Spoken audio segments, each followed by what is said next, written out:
ప్రజలందరినీ irrespective of caste, creed, race, region, religion అందరినీ భాగస్వాములు చేయాలనేటువంటి ఒక లక్ష్యంతో ఈ కార్యక్రమాన్ని కొనసాగిస్తూ ఉన్నారు.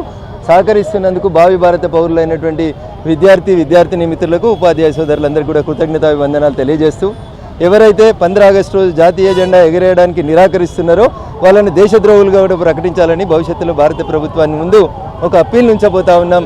జాతీయ జెండాను ఎగరేయలేనోడు ఈ దేశంలో ఎమ్మెల్యేకి, ఎంపీలకు పోటీ చేసేందుకు కూడా అర్హుడు కాదనేటువంటి ఒక కొత్త చట్టాన్ని తీసుకురావాలనేటువంటి ఒక ఆలోచన కూడా నా మదిలో ఉంది. దీన్ని భారత ప్రభుత్వం ముందు గౌరవనీయులు నరేంద్ర మోడీ గారి ముందు ఉంచుతాం.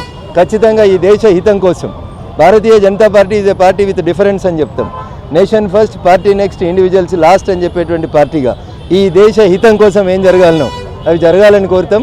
భారత పార్లమెంట్లో భారత ప్రజాస్వామ్యాన్ని, భారత రాజ్యాంగాన్ని గౌరవించకుండా పాలిస్తానా జిందాబాద్ అన్నటువంటి దుర్మార్గుల పార్లమెంట్ సభ్యత్వాన్ని కూడా రద్దు చేయాలని ఒక పార్లమెంట్ సభ్యునిగా డిమాండ్ చేస్తాం.